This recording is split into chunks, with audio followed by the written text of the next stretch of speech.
there, foodie? It's your girl Clenum, and welcome to my channel. On the menu today is another quick, easy Clenum spot recipe, and that is tuna fish pasta. So without wasting your time, let's dive right in.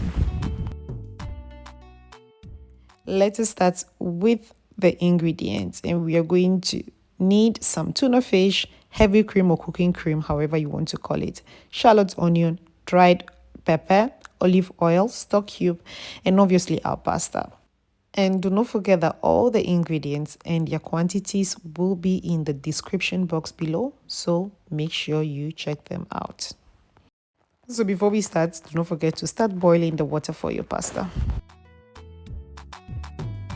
Done with that, you're going to chop your onion and then break your chili pepper with your fingers, as you see in the video.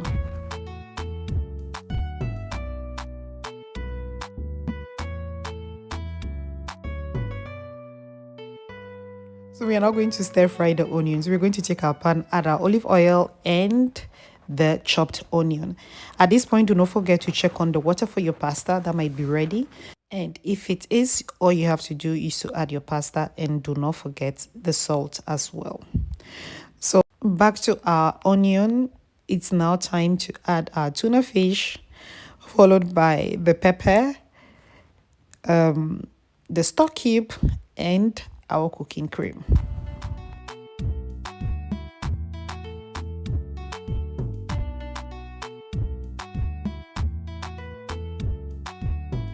So now all we have to do is to cook for about 2 to 3 minutes, and then we're going to add our pasta. And I know this must seem strange because you might think the pasta is not yet ready, but the trick is to conclude the cooking process of the pasta in the sauce so the sauce can stick better to your maccheroni. So yeah, let's just throw our hard pasta in there.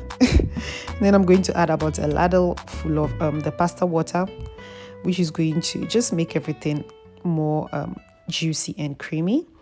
Then we're going to stir, and if you feel like the pasta is too hard, all you have to do is to add some more water from the pasta, because the starch is going to, as I said, help the sauce stick to your pasta, giving you a creamy result. But do not exaggerate with the quantity though, just add a little at a time.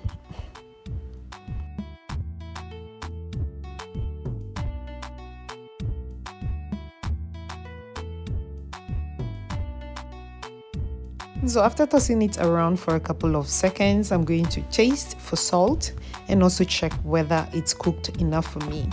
And I find it to be perfect, and so I guess food is ready for me. So if you do not have a heavy cream or cooking cream, or however you want to call it, you can add some fresh milk and about 2 or 3 tablespoons of Parmesan cheese, and maybe also a little sprinkle of black pepper. And the result is going to be something else, but it's also delicious as well. So my food is ready and I'm ready to enjoy. So thanks for watching. And hey, do not forget to support this channel by subscribing, liking, and sharing. And tell a friend to tell a friend. Till next time, to the next recipe. It's bye-bye for now.